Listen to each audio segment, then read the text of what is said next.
podcast where we will explore the dark corners of our world, the weird, the creepy, and the strange. I'm your host, Eric Carrier. My co-host is Jessica Carrier. Thank you for joining us for a journey into the unknown.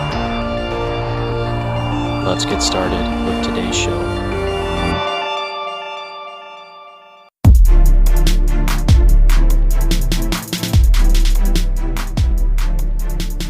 Hey guys, welcome to the podcast. This is the Heartland Paranormal Podcast, and I am your host, Eric Carrier. As always, I'm here with my wife and my co-host, Jessica Carrier. This is episode number 7. Jessica, what do we have in store for our listeners today? Yeah, today we're going to be talking with Jeremy. Jeremy's a local paranormal investigator. He's had the opportunity to investigate many of Central Illinois' haunted hotspots. This should be a fun interview. I'm really looking forward to this one. Before we get started with today's show, we want to take a second and to thank everyone who has been joining us on social media. If you are interested in engaging with us on Facebook, Twitter, or Instagram, all of these accounts can be accessed through our website, which is www.prairielandparanormalpodcast.com. We also want to remind you that if you've had an experience you'd like to share, that you can also submit those experiences through our website. We also want to let you know that our YouTube channel is live. We have 3 pod bites that are uploaded there currently, with several more scheduled to be uploaded over the next couple weeks. The goal with this channel is not just to blast full episodes of the podcast, but to take highlights and interesting stories of the podcast and turn them into short 10-minute or less video vignettes that we are calling pod bites. This channel needs subscribers, so anyone who subscribes over the next 5 days will be entered into a drawing for some Prairieland Paranormal swag. We also want to take a second to thank RJ Jenkins for the illustration of the ghostly girl that will be featured on the cover art of this episode. Thank you, RJ. Yes, thank you. Lastly, if you're enjoying the podcast, we would invite you to please consider sharing it with your friends and your family and leaving reviews on your favorite podcast player. All right, let's get started with today's show.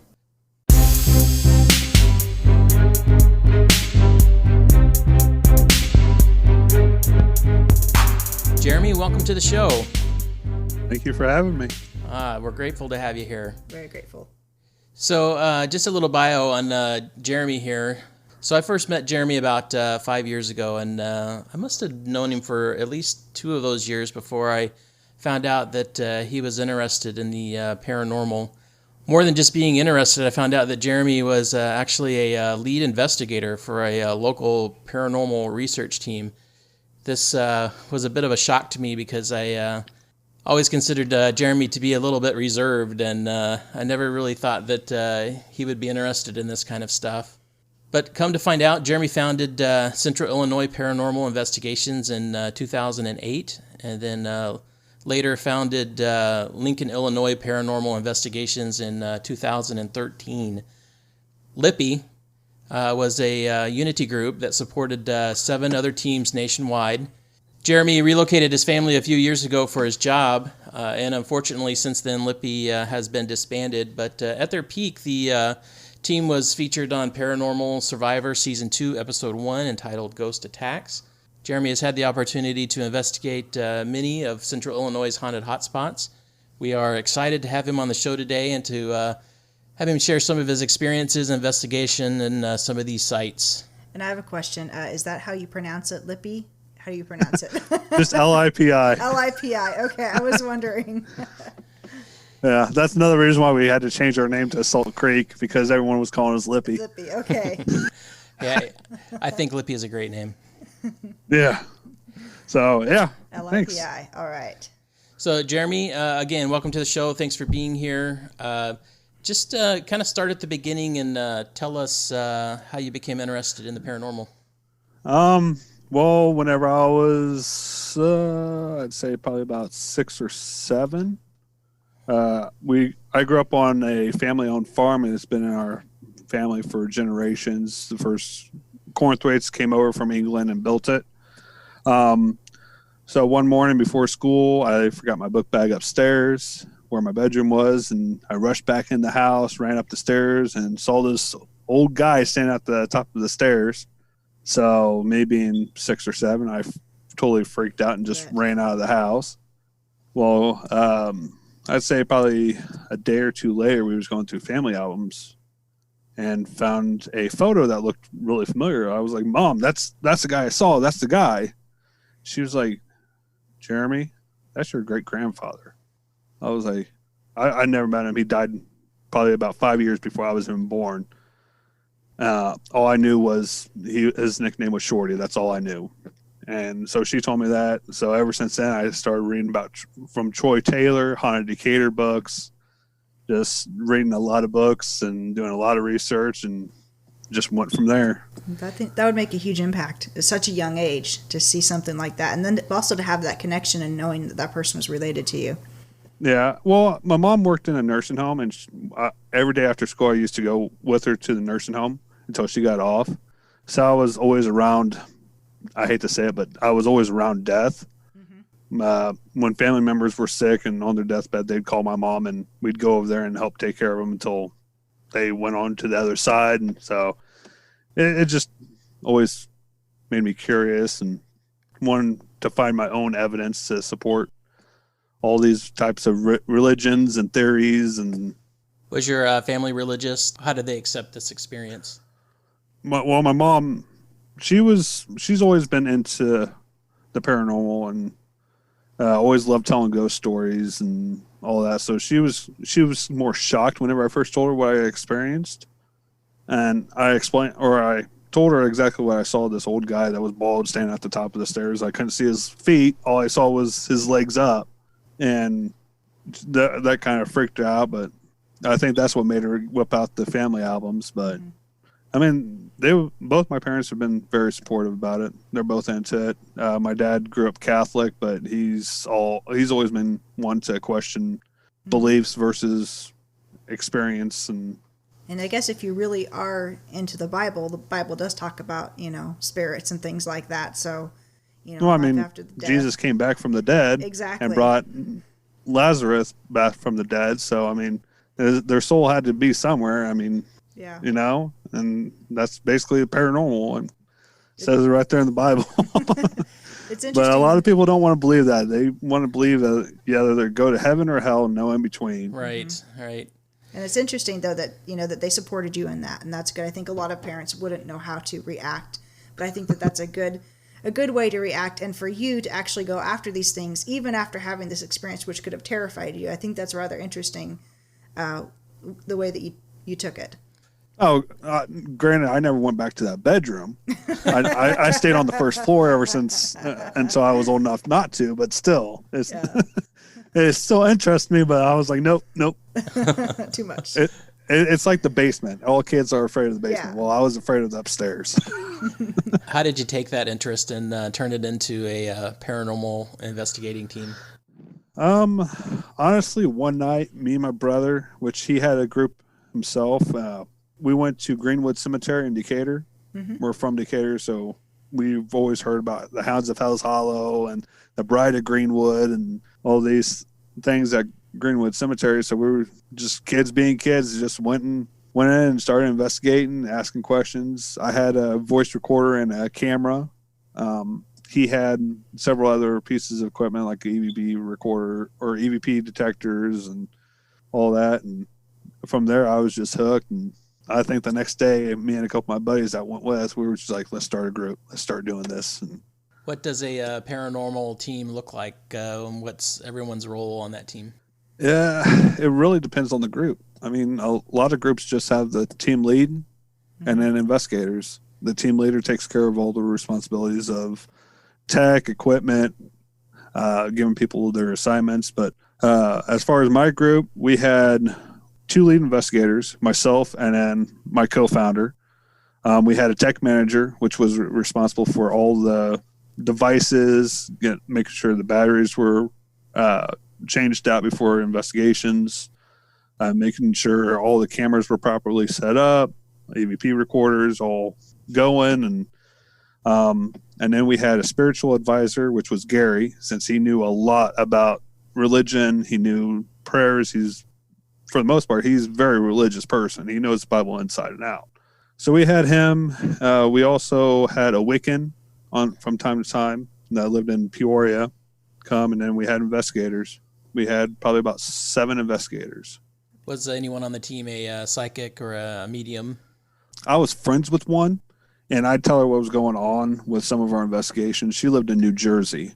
I didn't really use her knowledge as classified evidence or telling my investigators what she said, just because I have a hard time believing in mediums or psychics or whatever you want to call them, just because there's so many out there that have been proven faked, and they just use body language and all this stuff to get information to tell the person.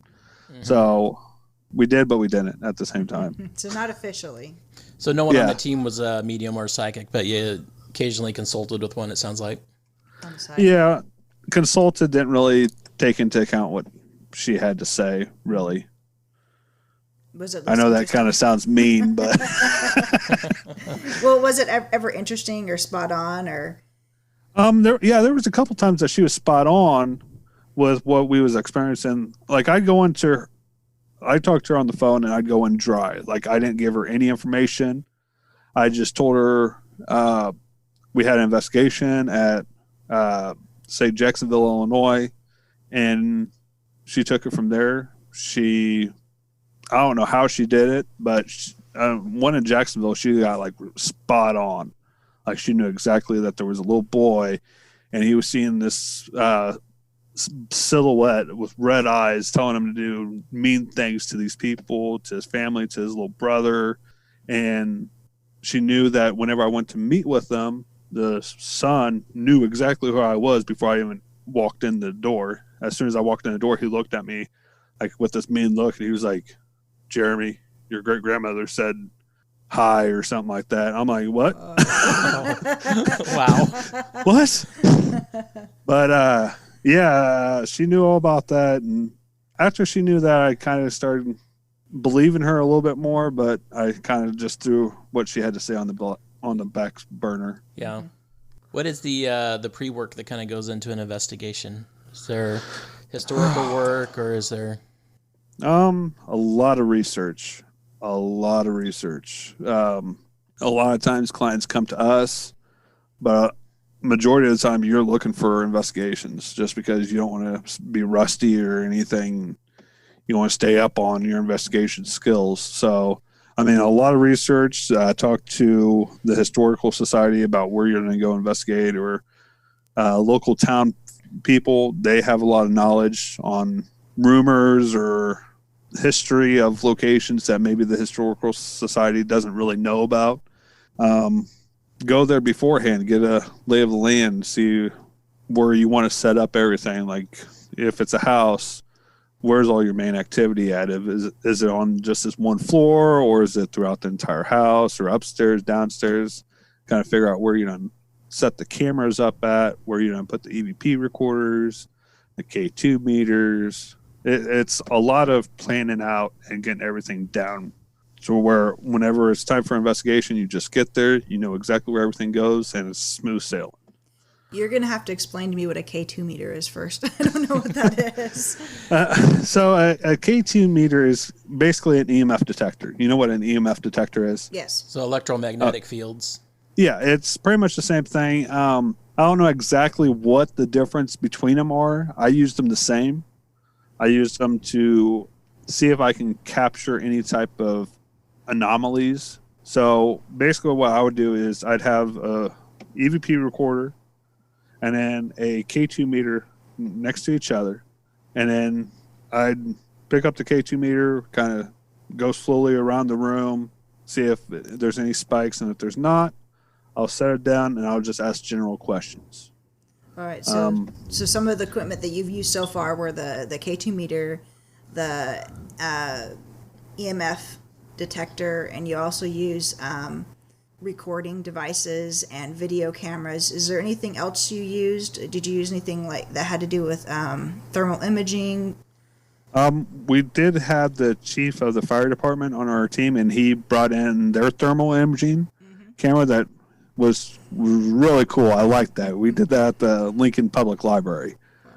He brought it in just for the night and let us use that. It was really awesome. A parabolic microphone. Okay. Pretty much K2 meters, motion detectors, temperature guns, measure the temperature in the room. What's the theory behind this equipment and how it's supposed to help catch spirits or ghosts? Could you be more specific on which equipment? Like an EMF detector. How do electromagnetic fields play a role in ghosts or spirits? All right, so an EMF or K2, they measure the electromagnetic field around in a certain area. So the theory goes that spirits or entities can manipulate the EMF around individuals because they draw on the energy and then use it to communicate. So the EMF detector can monitor that energy. So if I ask it, all right, did you live here? Make it go all the way red twice for yes, 3 times for no. And it does yes twice. Perfect. Now I'll do like a dumb question. Can you fly? Just as something stupid. That way, if I don't get any response, then it's understandable. Okay. Or if I get a response saying no, then I know. And then I'll follow it up with a serious question. Were you murdered? Did you have kids? So on and so forth. Could I kind of get like a baseline to see if it's actual something manipulating it or if it's just some interference going on like radio towers or radio signal or cell phones. I've had cell phones be a big problem on investigations. Have you noticed that natural phenomena like electromagnetic fields do play a role in how people experience paranormal? Like cell phone EMFs, would that cause a similar feeling in people than that a spirit would cause? I've heard theories about it. I heard that it could, especially with like your house is by a radio tower and it has high EMF and you could be delusional or experience like someone's being watched or something. I've never personally experienced it, or none of my clients that I've actually proven has experienced it, because it's so hard to prove whether or not EMF is. How about other naturally occurring phenomena like infrasound? The only thing that I could come up with that did play a huge role in one investigation that was up by Peoria was they just kept feeling like they was being pushed in this one certain spot. So I was like, all right, me and my team went in there. I walked that certain spot and I started feeling like I was being pushed. I'm like, what the hell's going on? So I asked one of my other investigators to come over and walk, and he felt like he was being pushed. So I'm like, all right, something's going on here. So my tech manager, he was like, well, how's the floor? How's the structure? I mean, is it level or is there a slant or what's going on? So we put a marble on the floor, and by golly, it went wow, straight across with no like delay or anything. So automatically the house is on level or the floor is on level. So that makes it, you're going from level to not level. You kind of feel like you're being pushed down. Right. So that's the only thing I could really come across that scientifically proves different than spirits. Yeah. Other things are just wind gusts, windows not fully shut, or door is not fully shut, or there's a crack in the window, or whatever the case is. Normal occurring types of thermal anomalies and things like that. Yeah. When you went into investigations, did you ever come with the purpose of helping them solve their problems, or was it just to do research? Whenever it came to... Sorry, my lights just flickered. Imagine that. Whenever it came to families and residentials, yes. That's our number one priority, is seeing if we can figure out what's causing this issue. Maybe it's something scientifically explained, like I told you about the floorboards or a window being cracked or whatever. Whenever it came to, like, say, the Lincoln Public Library, they wasn't really interested in having it go away or anything. They just wanted to know if something was there or not. So we're like, okay, we'll come in and investigate. It'll be fun. Okay. Why not? So went there 3 times and had a blast. But whenever it came to families, absolutely, we want to help them, especially kids. If kids are involved, we're like all in. What was some of the help that you guys were able to offer to these folks? Well, the kid that I was talking about in Jacksonville, we got them set up with a priest, and they ended up having to move. I lost contact after they moved, but we was constantly on calls back and forth with each other, me going to their house, talking to them, helping them out, giving them prayers to recite whenever they feel uncomfortable or whatever the occasion is. Family up by Peoria, scientific proven, their floors were unlevel. That helped them out because now they don't feel like they're Being attacked, being crazy or something like that. I mean, every investigation's different. Sometimes you can help them, sometimes you can't. Especially if you don't catch any evidence, you can't really do anything if you don't catch anything. Mm-hmm. That's the whole entire point of an investigation, is to prove what the client is experiencing is accurate. If you can't prove it, then what are you supposed to do? Right. I mean, if you take everyone's word for what they say, then you'll be investigating everything and anything. What do you think is the most common type of paranormal disturbance that people experience? I'd say residual and intelligence. I think those are the two most common. Can you explain the difference between the two? Well, residual is basically they don't know that they're dead. You're basically like me right now. I'm talking to you guys. I could just be in this house thinking that I'm living, and I'm roaming around just living my life day at a time. And a lot of times, like, those will be the hauntings where every night at a certain time the lights go off or something like that. They don't know any better. They're just living their life. Intelligent is where they actually know that you're there, and they try to communicate with you on sometimes. Sometimes they just want to be left alone. Other times they want you to get the hell out of their house or off their property. I mean, it really depends on the haunting. Yeah. Is there a difference between the terms ghost, spirit, shadow people, demon? Ghost and spirit, even shadow people, are pretty close in similarities. To me, shadow people are more like the darker side of a spirit. I don't really see them being demonic. I mean, they could be if the demon took that form, but all those are like kind of gray areas except for demonic. I mean, demonic, it's just pure evil, pure chaos. I heard someone describe it once that a ghost is like the residual that you described earlier, that someone that may not know that they are dead, where a spirit would be more like grandma. Intelligent. Yeah, grandma coming to visit. Shadow people leaning more towards, darkness and evil, and then, demons being certainly darkness and evil. Whenever it comes down to it, they're both spirits or ghosts or whatever you want to call them. I mean, whether they know that you're there or not, it makes no difference. I mean, a mouse could be in your house, but either way, you call it's a mouse. Right. I mean, so that to me is the difference between spirit, ghost, and shadow people. I mean, it just they're varies. all kind of interchangeable. Yep. So do you think it's safe for people to attempt to contact spirits on their own, like using a Ouija board? Ouija board? Absolutely not. Okay. I'm 100% against Ouija boards. So you didn't use them in your investigation then? I never did. We actually had a client that demanded to use one while we was investigating. Mm-hmm. And I had Gary, we was all holding our rosary beads. We was doing the whole praying. And I just felt uncomfortable the entire time. I absolutely hate them because you never know what door you're going to open with them. Mm-hmm. Seems that, some people believe that all spiritual activity is kind of in the realm of evil. You think that's a good way to think about it, or is that a myth that should be dispelled? Didn't Jesus come back? Was Yeah. he evil? I would not say that he is evil, no. All right. I mean, if you can answer that, or Lazarus, whenever Jesus brought him back, was he evil?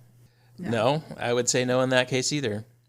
So, I mean, just to say that anything that has to do with the paranormal is automatically evil, is basically calling the stories in the Bible evil, calling Jesus evil, calling God evil. I mean, there's no way that you can determine that everything paranormal is evil. Just because. I mean, yeah.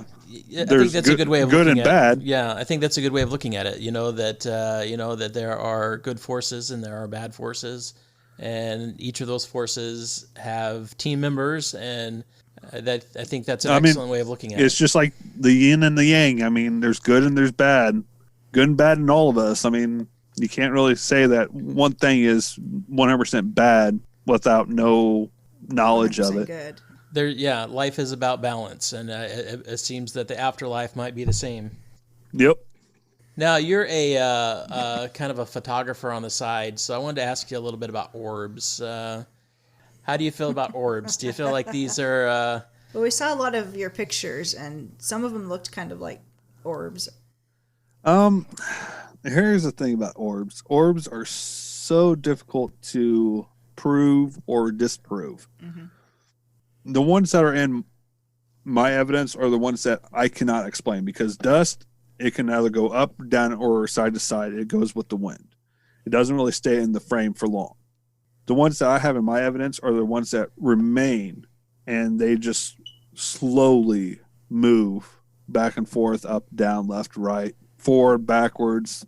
So to me, it almost acts like it has an intelligence and a purpose. Yes. Moving, not just going with the wind. Exactly. I mean, the psychic that I've spoken about in New Jersey said it is, if orbs have colors, then those are spiritual. If they don't, then they're not. To me, I mean, that could be a reflection of light. So, I mean, everybody thinks orbs are different. Have you noticed that in your investigations, that they would be different colors? I think we've had a couple, but I mean, we had flashlights going, we had cameras going, we had EVP recorders going, EMF detectors going. All these have lights on them, and orbs can reflect light. That's what orbs basically do in photos. They reflect the light, make them glow. So for the most part, we tend to throw out a lot of orbs unless if we can prove that there might not be orbs, if that makes any sense. But it has to go through like a rigorous, like, okay, could it be this? Could it be that? Could it be this? Does this make sense? Or yeah. And do you see? Okay, this is, I guess, my naivete, but do you see the orbs yourself, or is it only showing up on cameras? Now, see, sometimes you actually can't, because whenever you're, especially with flashes, like before the night vision cameras, before we got night vision cameras, we would take flash cameras, which you guys seen flash. Whenever you take flash photos at night, you see a whole bunch of bugs and dust and everything like that. Those are technically considered orbs in photos. So if you see that whenever you take the photo, then I automatically jot down the time I took the photo and automatically ruled those out because I saw it. What do you consider to be the strongest evidence? Would it be EVPs or something else? It probably has to be a tie between three things: personal experience, video, and audio. Especially when all three of those are together in one spot. So, like, for instance, the EVP recording that you guys heard earlier, you had photo, we had video, we had audio, and we had personal experience. Okay. So this is very strong. Trifecta. Yeah, there's no denying that, because EVPs, you can't really hear them until later on whenever you go and investigate. So, like, if all of a sudden you think you hear something, and like you heard Katie say, I just heard a female voice, and all of a sudden you go back and review that EVP, and lo and behold, there was a female's voice there, then that's a strong evidence. That's strong evidence, because you have someone that actually heard it, EVP caught it, and in photos, what happened in the photos to... Yeah, the EVP that you shared with us, it's extremely clear. We'll post it here for the listeners so that they can listen to it. Did you not think of what it would do to Jessica?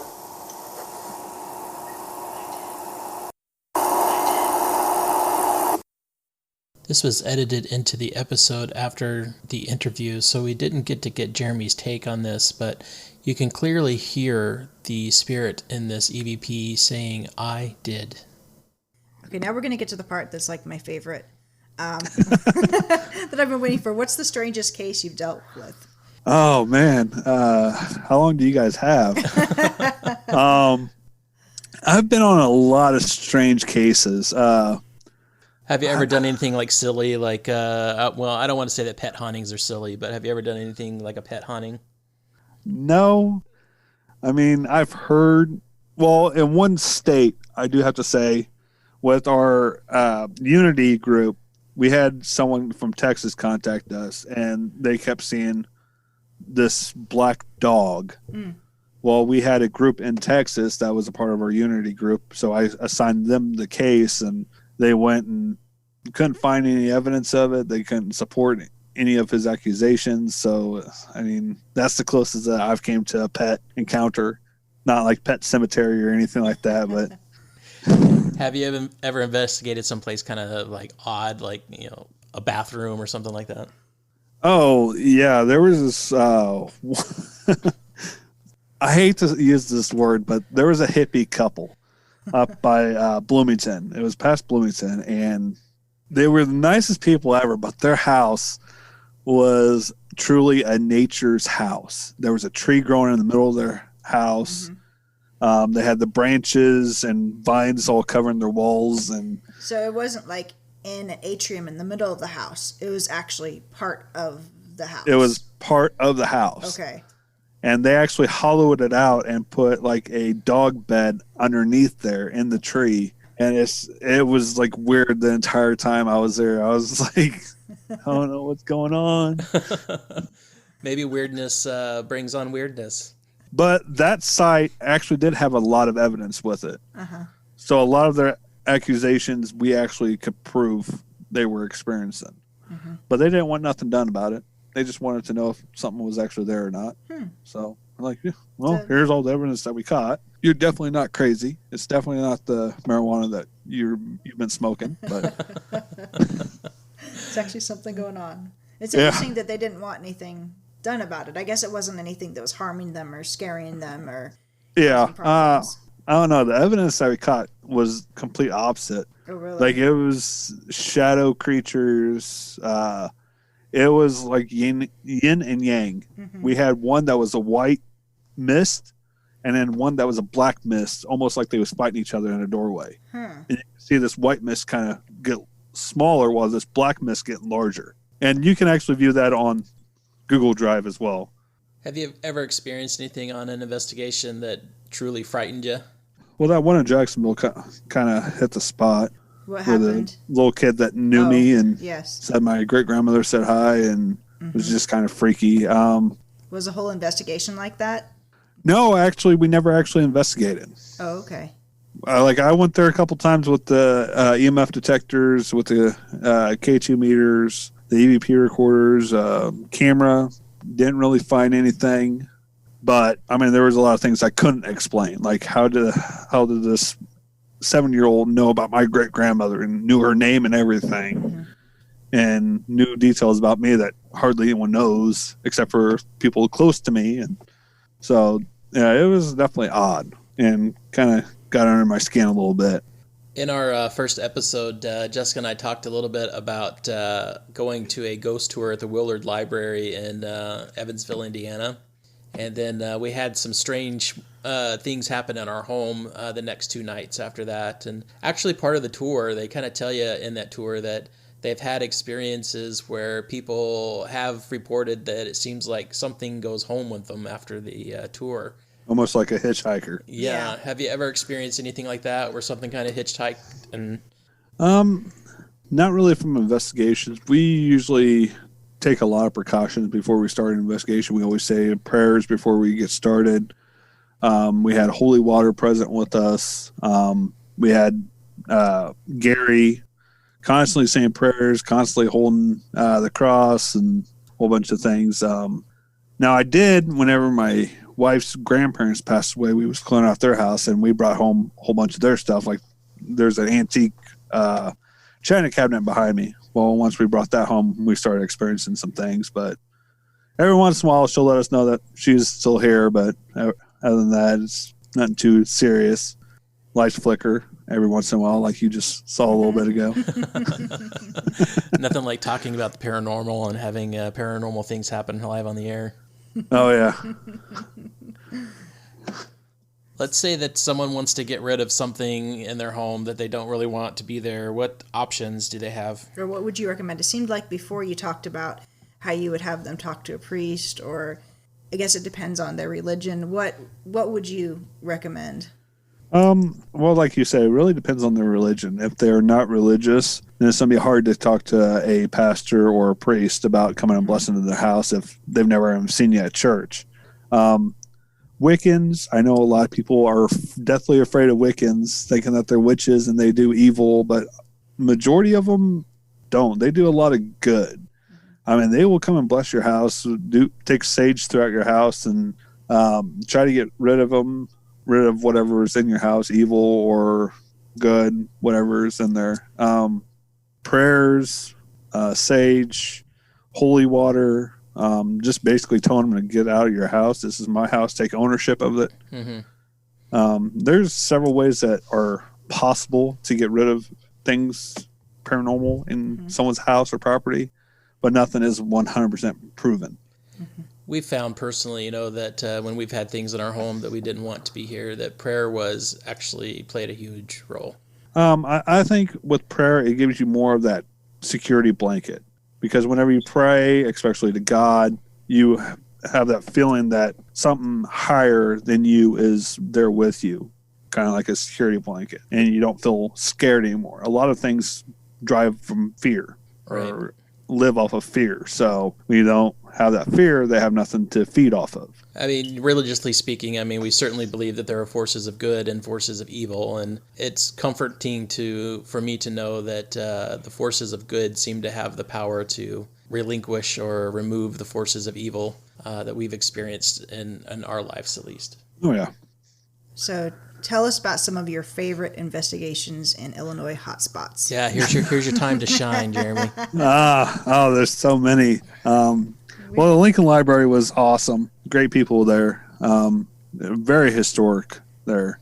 The Lincoln College in Lincoln, Illinois, we investigated there. Multiple buildings there. What are some of the stories and hauntings there at Lincoln College? Oh, Lincoln College. In one of the dorms, there's this spirit or something that likes to play jokes. And it played jokes on us while we was there. And it was frustrating but funny at the same time.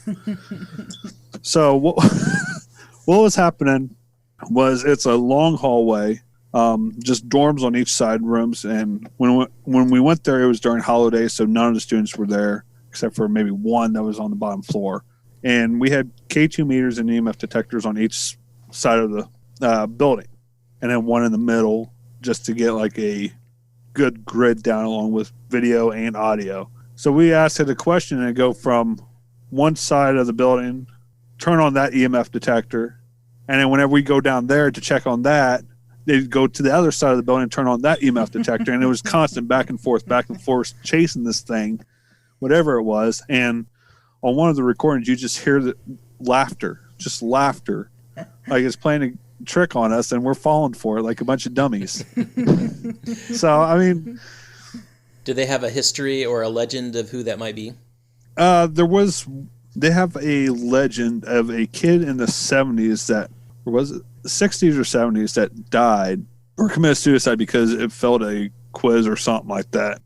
I don't remember the exact details of it, but it was a kid, and while he was alive, he loved to play tricks on people. Well, I guess that carried over into the afterlife. But yeah, that was probably one of the funnest ones I've been on. What about Lincoln College? What about the Lincoln Library? What's the history there? So they had sightings of past librarians. The previous owner of the library, I believe, also was named after Millikin University and Lincoln College. Mm-hmm. I forget exactly what his name is, but he was big in Central Illinois for education and library, and Carnegie, I believe. Mm-hmm. But anyways, they thought that he was there, an old secretary of the library was there. They had people checking out books, and every once in a while they'll hear shh, like someone telling them to be quiet, and they look around and no one's around them, even employees. We actually had that happen to us while we was there, but we didn't actually catch it. One of our investigators heard it over their shoulder, and they turned around, nothing was there. But when you say this, I think of Ghostbusters. Ghostbusters. The beginning scene, the librarian. I'll have to admit, whenever I first heard that from the librarian, I thought of the Ghostbusters too. I'm like, okay, they've seen one too many Ghostbusters movies. But no, it was actually accurate. I mean, we had personal experiences along with evidence there. So Greenwood Cemetery in Decatur here is supposed to be another hot spot. Have you guys investigated that? The only time we did that was whenever we was unofficial. Back before I created Central Illinois Paranormal Investigations, we just went there, spare of the moment at night. We're from Decatur, and we just got a hair up our butts, and we're like, yeah, let's go to Greenwood. It'll be so much fun. Went there, caught a lot of great evidence there. Oh, really? The Bride of Greenwood, we was actually at her tombstone, or I forget what they're called, but it's like a tombstone that goes up and around, and there's hollow in the middle. It's at the top of the steps. And we actually heard her saying, "Go away, just leave," on EVP. My first ever live EVP recording. I caught it, and it was clear as can be. I'm like, I'm hooked. Let's go somewhere else. But yeah, there we also captured colored orbs around the Civil War soldiers' grave sites. And once we actually put some filters to it, it actually turned into an outline of a person, which was odd but satisfying at the same time. Personal feelings like being touched, someone touching the back of my neck, someone grabbing my brother's arm, just a whole bunch of experiences. It was a lot of fun.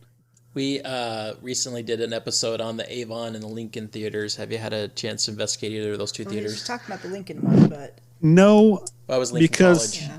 Oh, okay.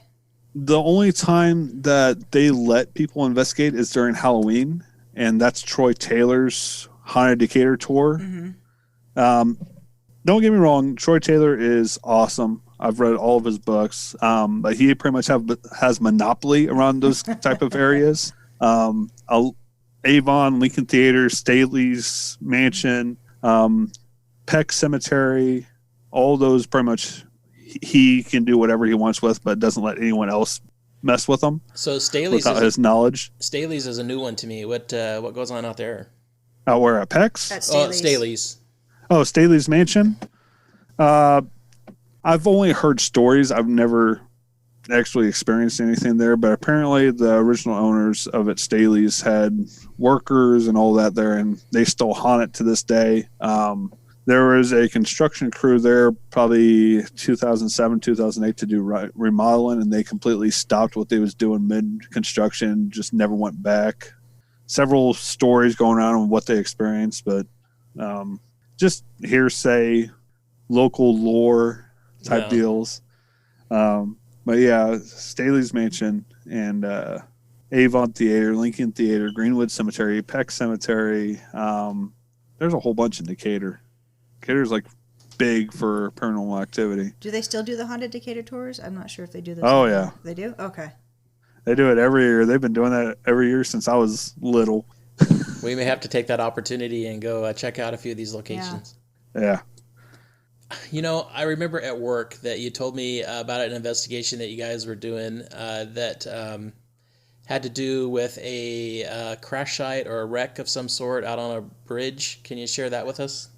I can, but not details because it's still fresh. Okay. Meaning that it just happened a couple years ago. So basically what happened was in Logan County, 4 teenagers got into a massive car crash out in the country on this road. I'm not going to name it because I don't want people to go out there and mess around because they still have crosses out there with their names on it and all that. But there was 5 teenagers, only one survived. And I mean, it's just nonstop activity out there. We went out there just to see what was out there. No one's ever investigated out there before. So we went out there just kind of spur of the moment and see what we could capture. And we used that for our training location because it was so active. We would get responses on the K2 meters right after questions that we would ask, like in sequence with what we're asking. We even tried tricking it, provoking it. That's how I got injured one time.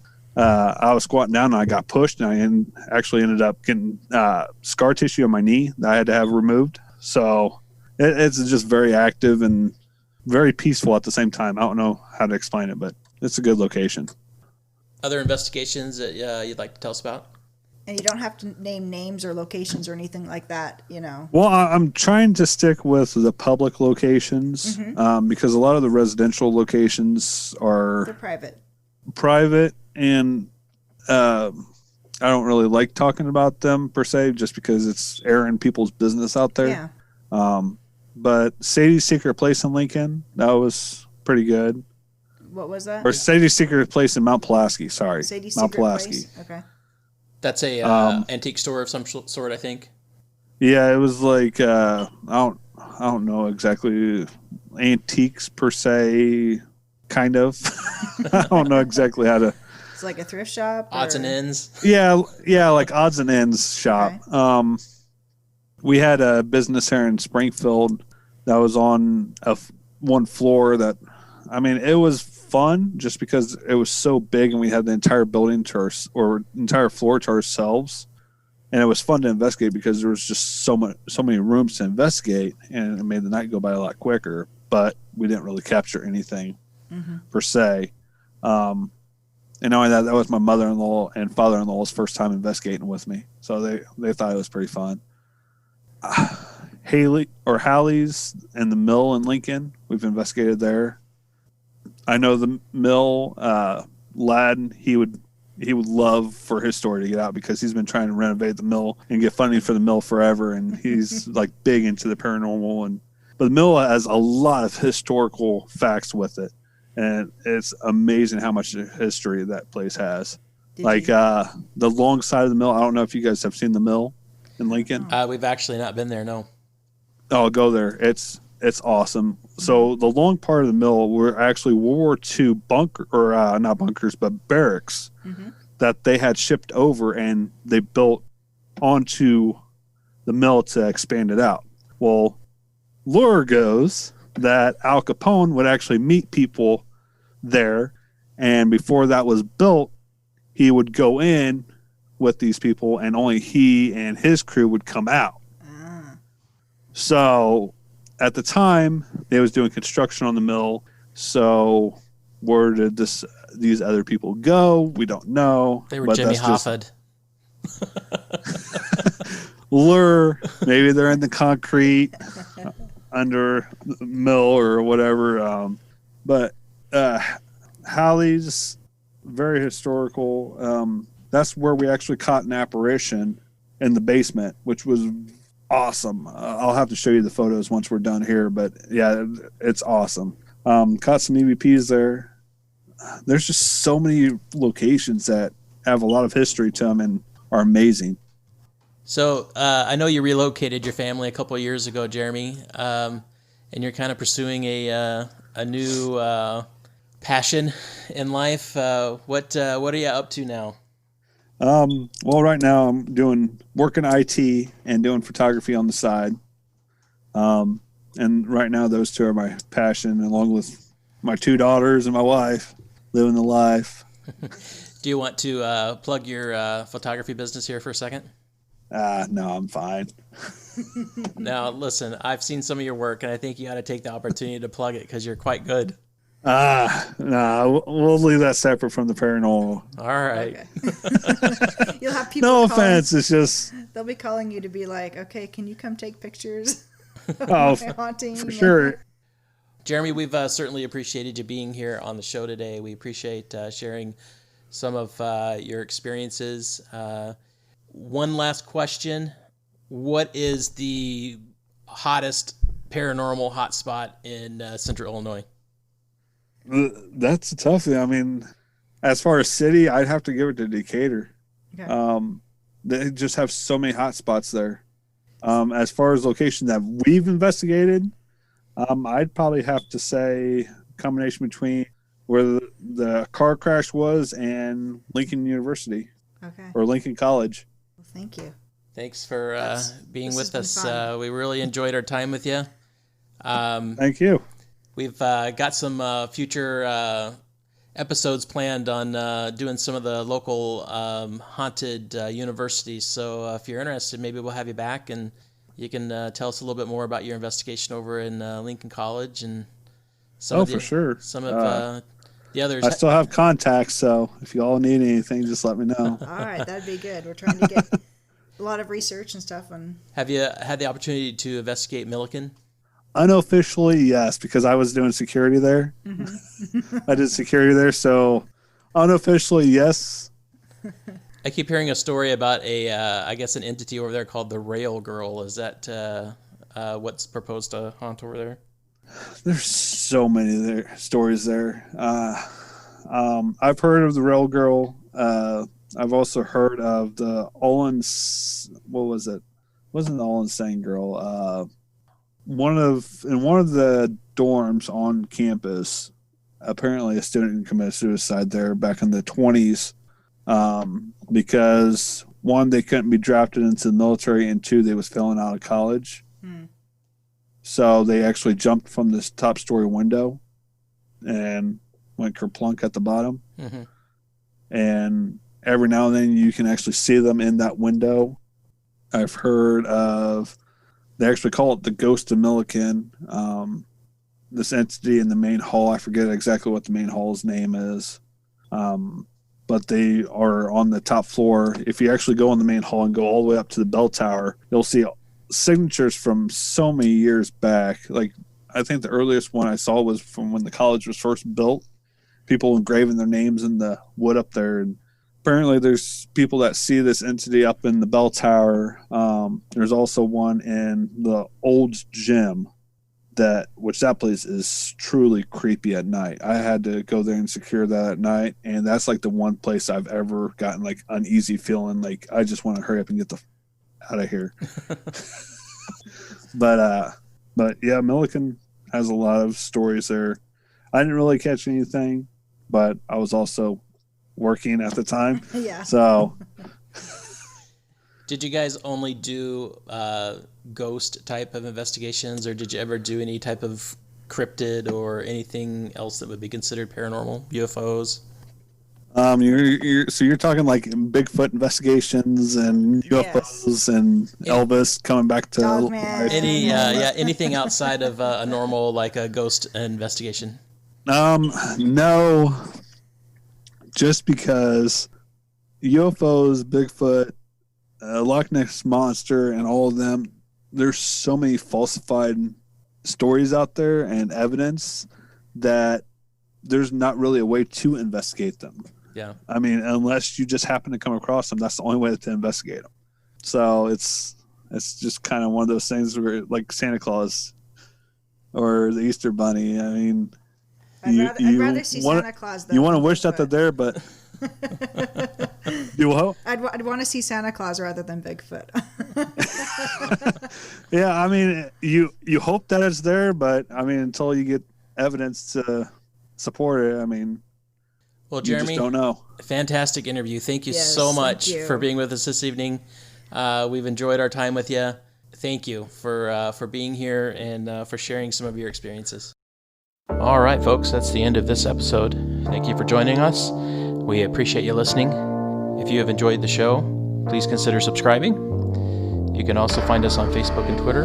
And remember, if you've had a paranormal experience that you would like to share, please email us at prairielandparanormalpodcast@gmail.com or visit our website at prairielandparanormalpodcast.com. So until next time, remember, don't be normal when you can be paranormal.